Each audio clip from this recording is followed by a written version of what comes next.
A year ago, at 2:45 in the afternoon of Friday the 11th of March, the biggest earthquake ever known to hit Japan erupted under the sea. The giant tsunami it set off rushed ashore along the northeast coast, a wave 40 metres high in places. It left more than 15,000 people dead, a further 3,600 missing and 6,000 injured. And it was followed by catastrophe at the nuclear power plant in Fukushima. I'm Jerry Northam, and I've come to Tokyo to begin an exploration for the BBC World Service of the impact of these terrible events.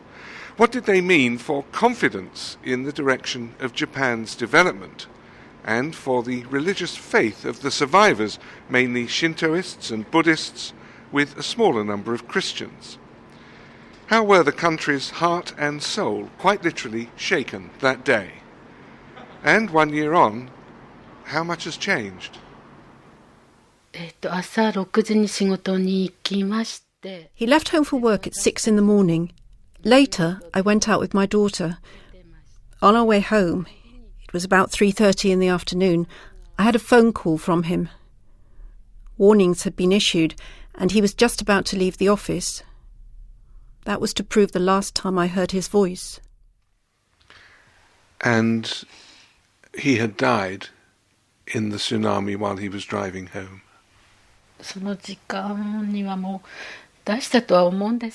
His company had told its workers to leave, and he was advised to go for safety to the hills, which are quite some way from the coast. On his way to the hills, the terrible waves came. I learnt later that he left his car and climbed up an electricity pole with several others. He was at the top, but the tsunami still swept him away along with the pole. Mrs. Miko Abe lost her son Shinya in the disaster. He was 20 years old. Others drowned in their own homes or were submerged in their cars. Some tried to outrun the waves and failed, or were crushed in falling buildings.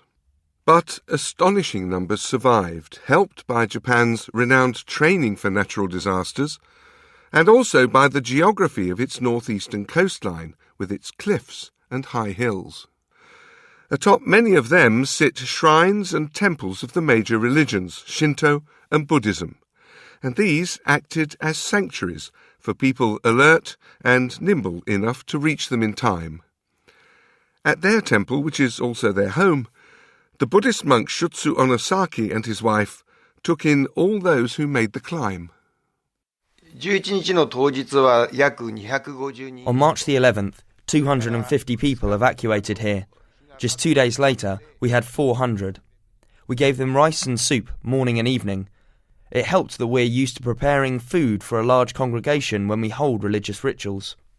What were you able to do for their mental, emotional and spiritual needs, which must have been very great? People had lost their homes, their possessions, money, everything. All they had were the clothes they were wearing. At the start, people were confused, scared, unhappy, so I made 8 rules for them. And those rules covered what? People were surrounded by strangers, so rule number 1 was to greet one another. The first thing I asked them to do in the morning when they woke up was to say good morning to those closest to them. Greeting is so important in circumstances like these. I see it as a form of communication made with the whole heart. Another important rule was to honour the gods and the Buddha, and to feel always grateful.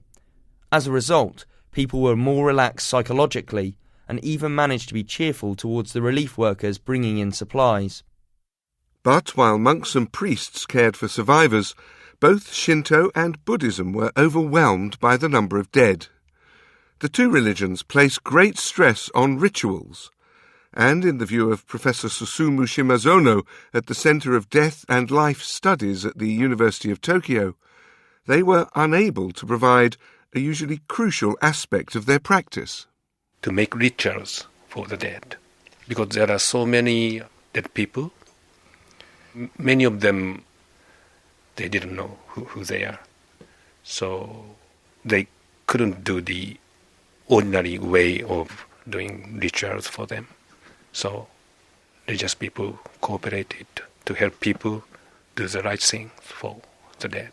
The problem was that, as you say, with so many dead people, they had to be put into mass graves. How difficult was that for people of great faith here in Japan? The rituals for the dead is very important for Japanese people. Just burying is not very good. We're on an early morning train heading towards the northeast of Japan. Overnight we stayed in Furukawa, a couple of 100 miles north of Tokyo. It's a town which is now littered with broken streets from the earthquake last year, though the buildings were sturdy enough to stay intact. Now my colleague, the translator, and I are heading to the area worst hit by the tsunami, the coastal town of Ishinomaki.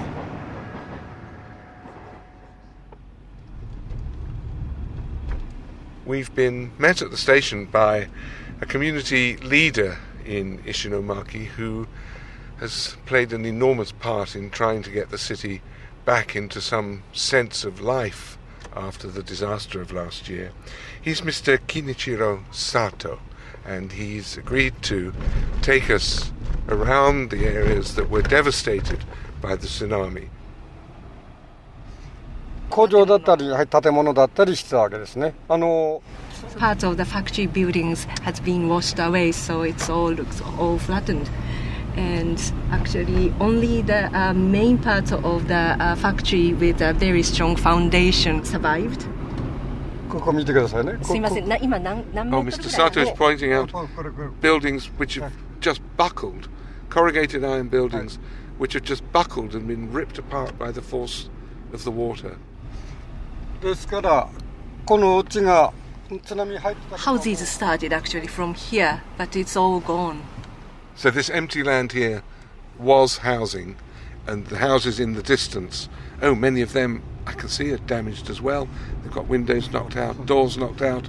The ground floor of that one's almost missing. It's just up on stilts. Extraordinary amount of damage to these houses, even so long after the disaster. 幼稚園ですけど、あそこ幼稚園です。 You see, that is a kindergarten with 2 floors. Actually, tsunami covered the roof of the 2nd floor. That must be 5-7 meters high. And it's now abandoned, is it? 使えないです。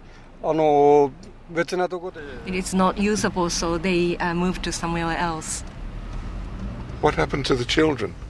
亡くなった方もおります。 Some kids was killed. Were drowned in the tsunami. Yes, there were kids drowned in the tsunami. And these houses here look as if they've been abandoned too.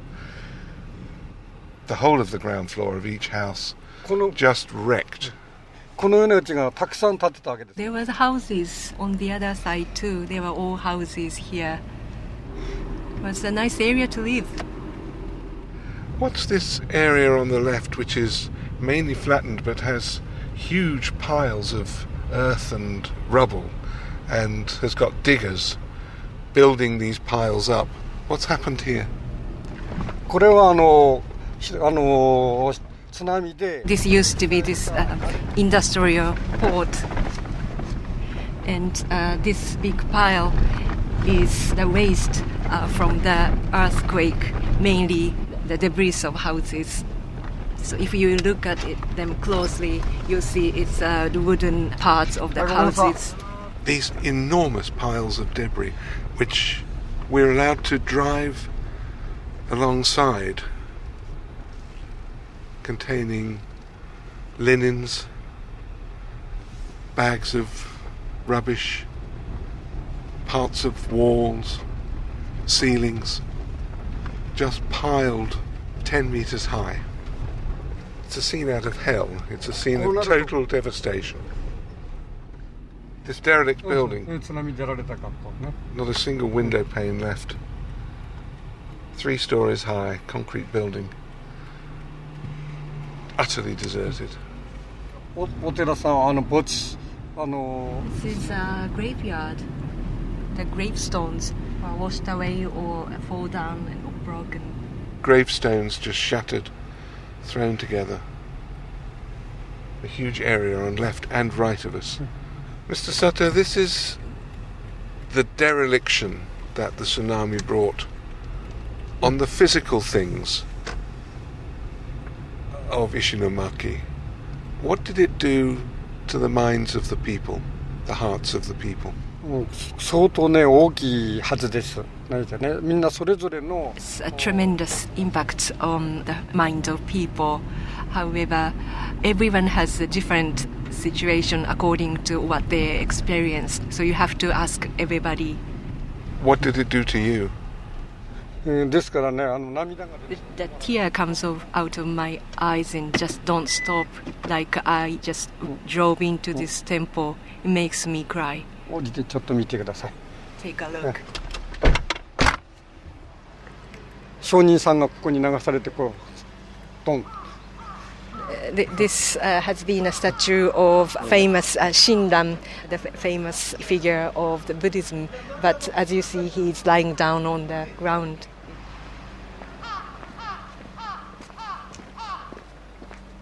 And this was the temple, これはpagoda-style building.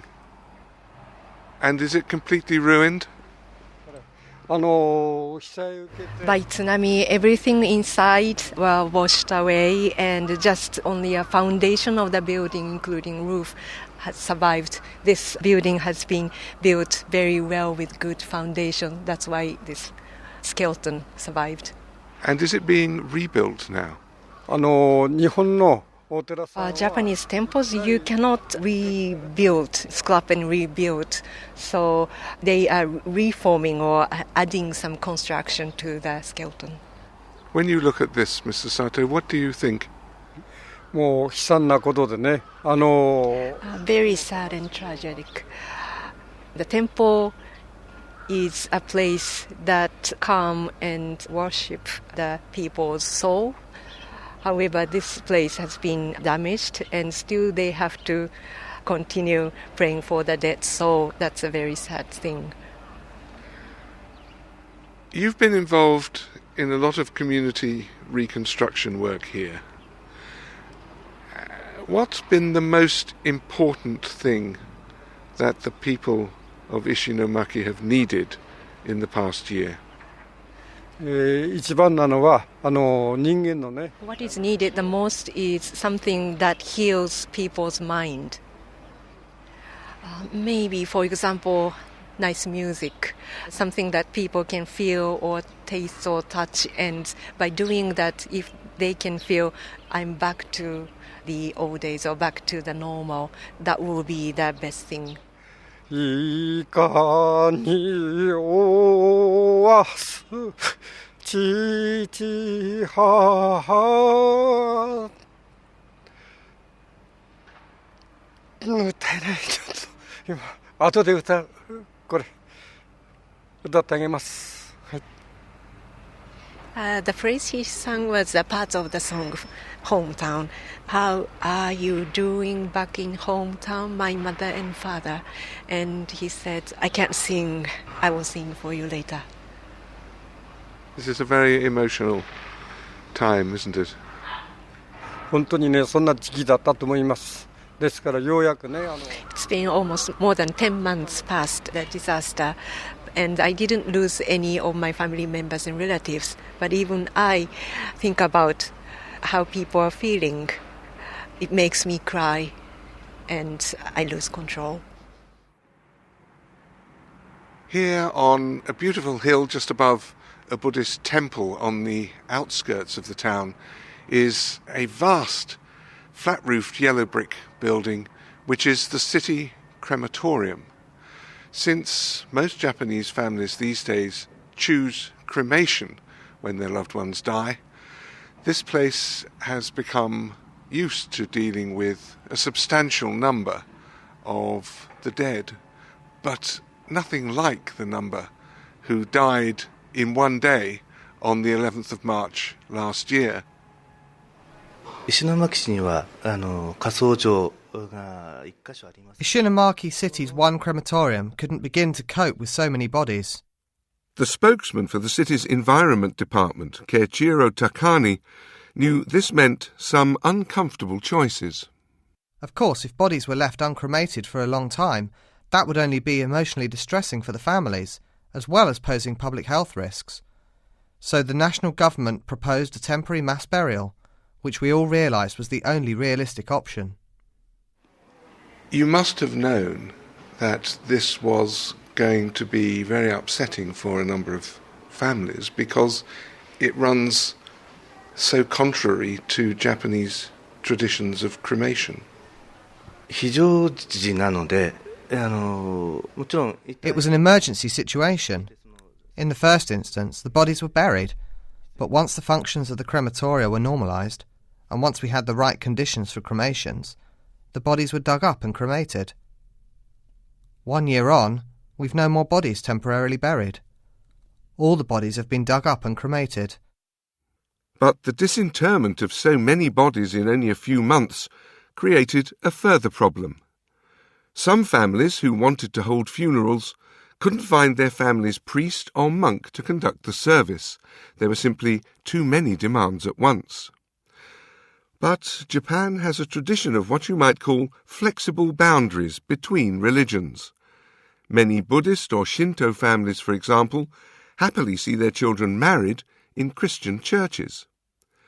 And, as Professor Shimazono recalls for this BBC World Service programme, an interfaith approach came to the fore a year ago in dealing with mass death. Christians took a very important role. So they would be at the crematorium in this group as well? That's right. People who may be Christian did stay in Buddhist temples, for example. This is a very good way of helping each other. Cremation is very normal for Japanese Christians too. Also Shinto priests. And the idea was that when somebody had died, if their local priest or the priest of their own particular religion wasn't available because perhaps they'd died too, then there would be a group of religious people who could take the appropriate ritual. Right. And did it work? I heard it worked well. And then, because it was successful, they talked to each other and continued their work. For example, those bereaved people who lost their close family had difficulties mentally, psychologically, so they need the help. Japan's dominant religion is Shinto, little known anywhere else. By one estimate, it has 119 million adherents in a population of 127 million. In reality, tens of millions of them are nominal observers at best. The defining elements of Shinto are a complex set of rituals and a belief in spirits or deities known as kami. These include spirits of the dead, but are by no means confined to them. Professor Lucia Dolce of London School of Oriental and African Studies is a specialist in Japanese religions. She explains that kami can also be spirits of natural phenomena, including, perhaps surprisingly, the tsunami. Many of the deities venerated in shrines along the coast of the Tohoku area are actually tsunami deities. So there's a way of appeasing the forces of nature is to make them into deities that are therefore venerated. It is the tsunami itself, yes, which has become a deity, yes, in order to appease it. Yes. And that happens with many type of forces, of natural forces. So what scares you can be transformed ritually in a positive force. That's, I think, a very important aspect of Japanese religion. So there is no good and evil, very clearly defined. Evil can become good. On another of Ishinomaki's many coastal hilltops, the Shinto priest Yoshifumi Kuboki presides at a large shrine with a spectacular sea view through its tall double crossbarred gate. It was from here that he watched in horror as the power of nature took its dreadful toll. Horror coupled with awe. きちんとしたセレモニーですかね、儀式を We revere nature. We stand in awe of it.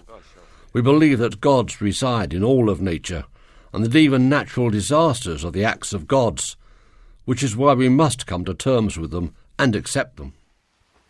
I've heard it suggested that there are Shinto shrines along the coast of northeast Japan, some of them dedicated to tsunamis or earthquakes as a form of protection for those communities. There are many shrines like that. Many of these shrines now stand on very high ground, above the historical tsunami waterline. That wasn't enough this time. The gods were in destructive mood. One expert summarised the Japanese view like this. On the day of the tsunami, something upset the equilibrium of the great nature. It responded with a cough, or perhaps a sneeze. The destruction this brought has produced a complex reaction among survivors. Dr. Hiroko Kawanami of the University of Lancaster has visited the tsunami area several times in the past year, speaking to local residents about the disaster and its impact on their religious life. She finds two prevalent emotions. Guilt and sadness, and some of the stories told to me was many old people felt extremely guilty that the bones and the tombs of their ancestors were washed away, so they could no longer fulfill the duty towards the deceased. And the guilt is not like maybe in the Judeo-Christian sense of guilt, but more towards the sense of having lost this connection, having lost the pathway through which you can connect with your ancestors, because simply the objects, the focus of your worship have all been washed away. This highlights again the great significance of religious observance in Japan. Professor Lucia Dolce sees ritual at the very heart of Shinto, with emphasis on the concept of purification. Purification of the body, especially. Purification as a sort of technical, ritual way of becoming close to the deity, to the sacred, to access the sacred. So when you enter in a Shinto shrine, the first thing you do is to wash your hands and to wash your mouth in order to be clean in front of the kami, be clean in the moment in which you have to recite your prayer to the kami. And then there is a very important ritual, which is that of picking up the bones. And the closest relatives would pick up many or most of the bones and put them in an urn, and put that in a box, which is then brought back at home. The mourners are purified by salt water before entering the house, because in a sense, death is polluting, both for Buddhism and Shinto is polluting anyway. And in the house, a small altar, much smaller altar than before, is made, and the urn with the ashes and the bones is put on the altar for 49 days. The 49-day marks the moment in which the deceased ends his life of wandering around this world and becomes an ancestor. Imagine the distress, then, when these rituals were disturbed by the inability to hold a cremation and a funeral. Mrs. Abe, whose son Shinya drowned in the tsunami, was unable to give him an immediate funeral, and with it a timely passage into the next life, because of the delay in arranging a cremation.